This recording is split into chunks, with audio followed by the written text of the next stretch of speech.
Culture wars here on Morning Kick Around, and I think the war in this segment is FIFA versus our wallets as the World Cup tickets become available on the exclusive Visa lottery sweepstakes. I think it comes 11 o'clock Eastern this morning. We had a great guest, travel football fan, on Monday. If you didn't see that, he lays out all the different scenarios of how you should buy tickets. There's multiple phases and this and that. But right now we're going to talk about the dynamic pricing element of buying a World Cup ticket. And New York City mayoral hopeful Zohran Mamdani spoke out against dynamic pricing and FIFA, and he's got a petition. He's gathering signatures. Yeah, let me pop up the page that he's got on his website for this. This is about FIFA, and Game Over Greed is the campaign. Says it there, the biggest sporting event in the world is happening in our backyard, and the vast majority of New Yorkers won't be able to see it. And he's talking about ticket prices and dynamic pricing. It says there, we are signing this petition and sending a clear message to FIFA demanding no dynamic pricing, placing a cap on resale prices, which is something in our chat, in our comments rather, after we had travel football fans, someone said that there was resale for Russia and Qatar, but those resale prices were capped at face value. I don't think that's the plan here. Nope. And 50% of tickets set aside for local residents at a discount, which does make a lot of sense. Why are you pricing out the people who might live nearby if you're talking about this is our host city and we chose it for a reason?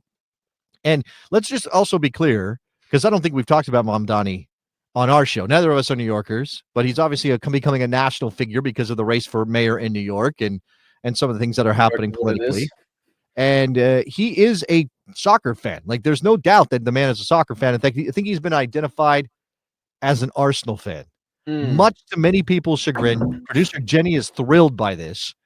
Rob, not so much. Again, neither of you are New Yorkers, so it does not matter to your life whatsoever. Nope. But he has been identified as an Arsenal fan. So he is a soccer guy. Now, he did a video. I'd love to. We have to be careful with audio sometimes on the show because of copyrights and whatever. I don't know if this is going to be a problem, but let's just play a little bit of the video that he did for this campaign, this Game Over Greed.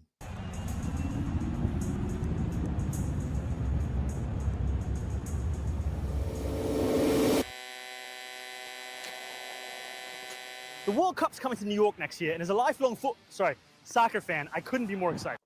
First of all, he's good because the first time I watched it, I didn't even blink the first time. That's so very funny. Now let's watch his technique. Let's also criticize whether or not he's a decent footballer, right? So we got a couple of things here. Hey, look, this is that. There's something going on there. Be able to watch the matches? Pre-sale starts tomorrow, and for the first time, FIFA is using dynamic pricing, where they're going to figure out in real time how much they can get away with for charging a ticket. The tickets can be resold on an official FIFA platform with no price cap. That means you could buy a ticket for $60 and sell it for $6,000. And unlike the last 3 World Cups, there's nothing set aside for residents. What this all means is the biggest sporting event in the world is happening in your backyard, and you'll be priced out of it. That's why I'm calling all soccer fans to go to zohranfornyc.com/GameOverGreed to demand FIFA and dynamic pricing. Place a cap on resale prices and set aside 15% of tickets for local residents at a discount. Let's call this price gouging what it is.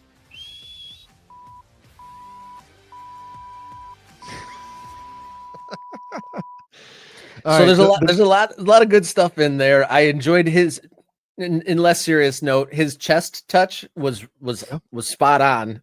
That was very well done. But those 3 bullet points, regardless if you agree with the politics of it all, everyone should be able to agree. At least regular citizens should be able to agree on those 3 things he's talking about: no dynamic pricing, a cap on resale, and an allocation for locals. Like, you can't really. Those all seem like very reasonable things to be part of this process. But it also makes me think: is this too little, too late? Because it's literally happening today.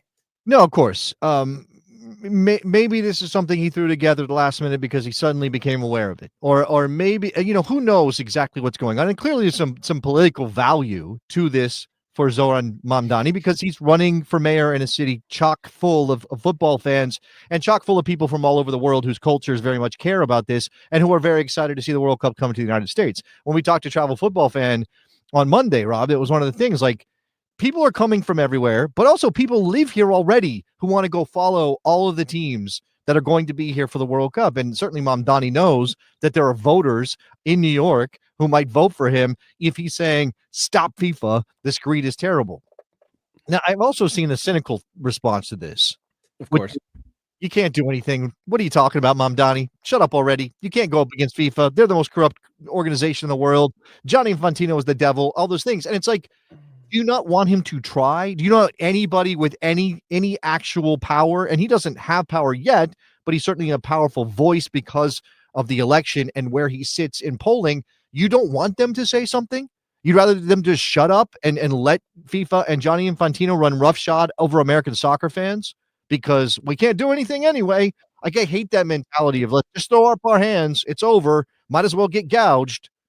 Yeah, because if there's nobody pushing back in any way, then the steamroller just moves unencumbered and they just get their way 100% of the way. There, even if he doesn't get everything that he wants, at least it's like registered that people don't appreciate this and don't like this, and that there is some sort of an effort to push back. Because if it's unfettered and just unencumbered the way they want it, then there absolutely will be no progress if no one tries.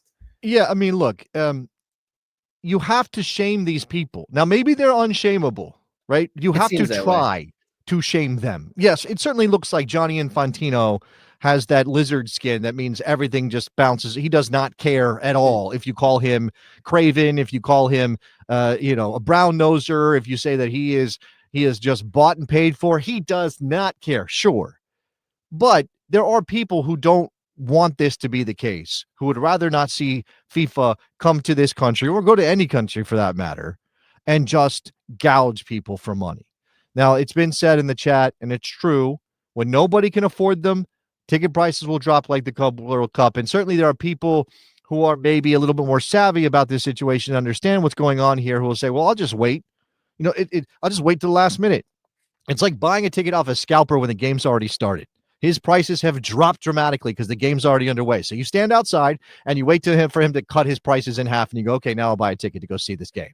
It's pretty hard to fly halfway across the world or across the country to do that. Exactly. The commitment involved here is so different than that. If you're going to see your local team play a regular season game and say a baseball season or whatever, like this is not that. This is people center their lives around this event. They make their whole year about the World Cup, their whole decade about the World Cup. And you're going to tell them, hey, the only way to get a decent price on a ticket is to wait to the last minute. And by the way, you still might not get a good price. You don't know. Right. That's tough. I think that our idea on the lodging might be right in some of the cities like Vancouver. We were joking about like a couch surfing app exclusively for the World Cup. And some of the numbers that we were talking about in Vancouver certainly makes that seem realistic. And I'm sure I'm trying to get to some games in Toronto, and they're already notoriously expensive there. So couch surf World Cup edition definitely, I think, might be. Do we know any app developers? Do we know anybody who can help us with this incredible idea of a couch surfing World Cup lodging app? I don't know exactly what. Now, obviously, morning kick around couch cruiser app. Now, I don't know about the word cruiser. I think we might have to leave that out. But also, there are concerns about vetting these people involved, Rob. So I don't know. Maybe this is a legal black hole we don't want to fall into, but. It's just a thought, because again, the reason it even comes to mind is because people are going to be priced out. And even if it's not the ticket prices, right? Mamdani is focused on the ticket prices, and rightfully so. FIFA controls those. But it's also that thing about what the hotel prices are going. And obviously, by the way, this does fit in his general campaign approach, which is make New York City more affordable for the people who live there. Right? The things that he has proposed, the city-run grocery stores, controls on rent, those things are again, it's just, every now and then you'll see this, somebody say this, I don't know where it originates, but it's like, why is it so expensive to be alive? Like, that's where we're at. We're living that moment right now. It's so expensive to be alive. Can it just be a little bit cheaper to be living right now? Okay. Yeah, I'm sure I'm not the only one that over the last couple of years got raises, but didn't actually feel like they got any more money in their pocket because everything else got as expensive as the pay increases. But one thing that's been kind of hanging in my head in this conversation since our conversation on Monday with Travel Football Fan was that Mexico they have their own sales portal because they've ruled, I think, dynamic pricing, or they've capped the resale prices. No, I believe neither of those. I believe they do not have a secondary market in Mexico by law, and I believe this is what Travel Football Fan told us. So again, go watch the video, right? Go watch that video. Travel Football Fan told us that they do not have a resale market as far as we know, and they definitely do not have dynamic pricing in Mexico. So it ultimately could be significantly cheaper if you are a Mexican national or a Mexican resident to go to games in Guadalajara in Mexico, because in Monterrey, because of those things, which is, again, why do we not have those things here? Well, because the free market rules everything, and we're just going to let companies and FIFA just take everything we've got where there's no controls. That's what I'm saying. Why even push back?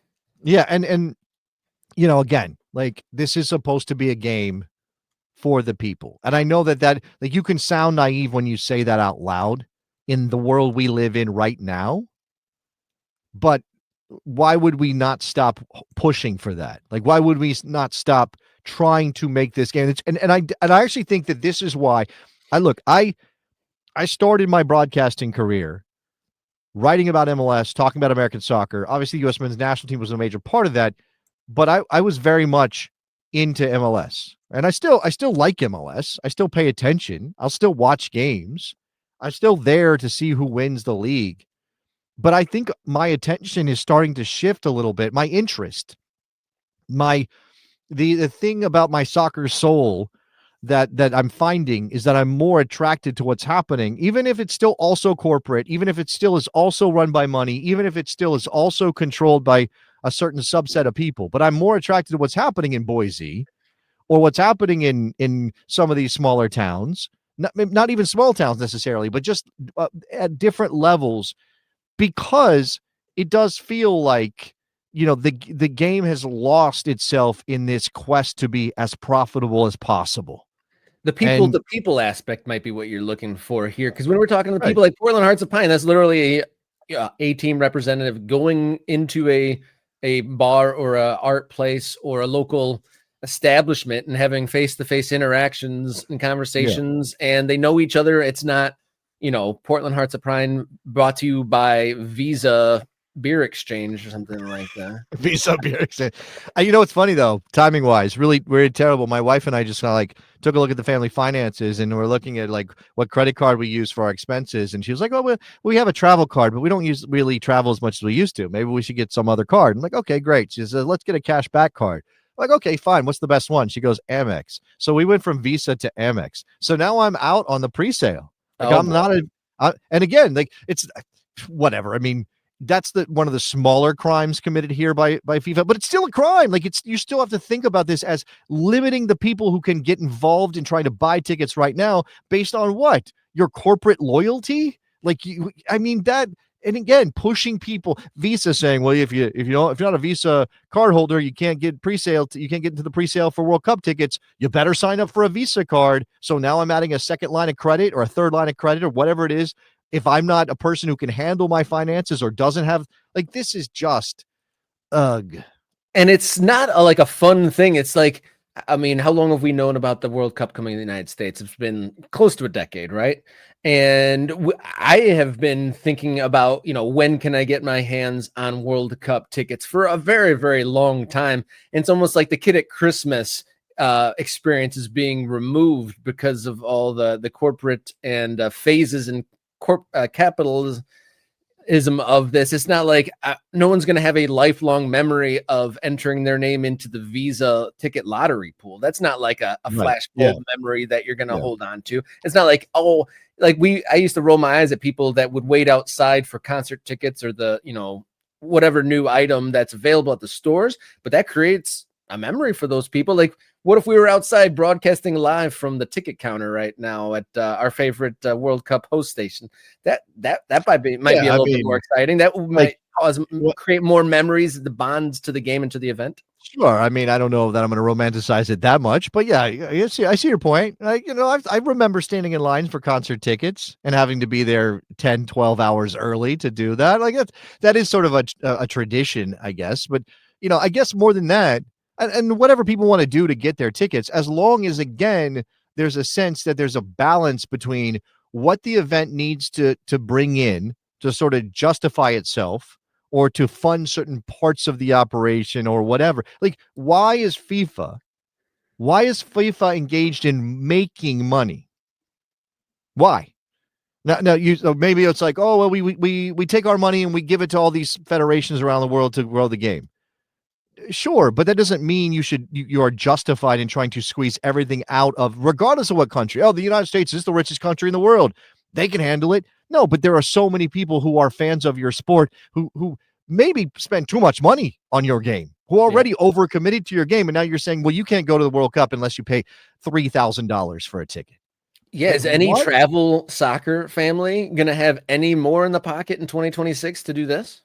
I mean, no. And the other part of this that is really tough is like, yes, not just the memories that come from maybe being somebody who will go out and make the commitment time-wise. And obviously, people are privileged if they have the time to stand in line. People are privileged they have the time to pitch a tent and wait for tickets. That's a privilege too, right? Because I don't have to go to a job, or I'm not losing out on income because I'm doing this. That's a privilege. I get that.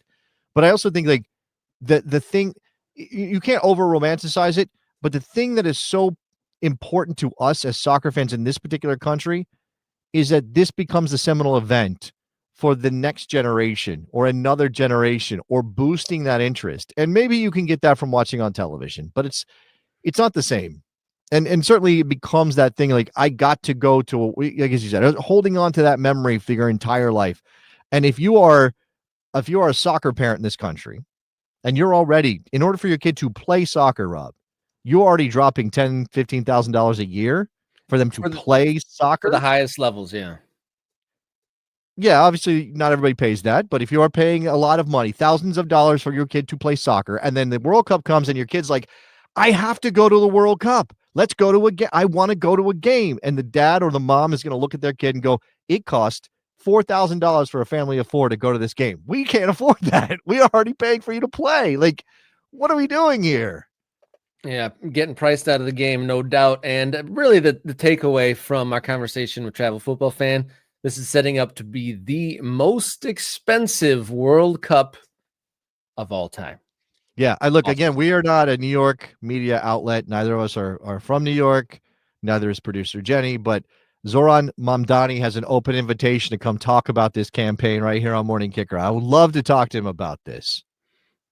I'd love to hear his thought, not just this is, about the greed of FIFA, but like, I'd love to talk to him as a soccer fan and get his thoughts about where we are right now with the game in this country. Again, as he gets ready to try to win an election to become the mayor of a city that is building a soccer stadium that is attached to a multi-club ownership group that is further attached to the royal family of a petro state. I mean, there's so much stuff going on here. Yeah, that's a great point. It's like, what a leadoff question. How do you feel about Saudi Arabia or a petro state building a stadium in your backyard, literally inside the Emirates? The Emirates, United Emirates, Arab Emirates, right? Yeah, that's who backs Manchester City. That's the one. That's the one. Thank you everyone for tuning in. We're wrapping up here on Wednesday's episode, but remind you, we are live from New Mexico this weekend. We will be doing our regular Friday show, but on Mountain Time. So if you like to tune into the live edition of the program, it'll start at 11:30 Eastern on Friday morning. So don't miss out on that. And in the Big Kahuna, first live on location show for Morning Kicker on special edition from Meow Wolf Night at Isotopes Park in Albuquerque, New Mexico. There we go. Saturday, September 13th. We'll be kicking off live 5:30 local. So it'll be 7:30 Eastern time. We'll be live on location talking to the ownership and hopefully a cavalcade of colorful guests and talking soccer, Meow Wolf, and the celebration of art, culture, and sport that is Meow Wolf Night. Absolutely. I'm so excited for this. Going to be great. Ready to get out to New Mexico, get on the ground. If you are if you're an MK Ultra, you're going to get bonus behind the scenes stuff. We're going to be doing some travel logs and some videos and, sharing with you guys what it's like, what this is, how it all comes together. hopefully little extra interviews, maybe with supporters, people out at the party as they celebrate the release of the new Meow Wolf shirt and all of that. Which we actually haven't shown the new Meow Wolf shirt on the show. Did we do this already? Did we show it on the show? I don't remember, Rob. We did not. I think the club showed us what it looked like, but I don't think it's been It's put on been screen released during the show. It's been released. Yeah, right. We haven't shared it, but it is out there if you are interested in what the new New Mexico United Meow Wolf shirt looks like, and we'll certainly be showing it off when we are all in person in Albuquerque on Friday and Saturday. Yeah, so tune in for that. We will see you Friday and then special edition on Saturday. So until then, everybody, stay safe and enjoy your soccer.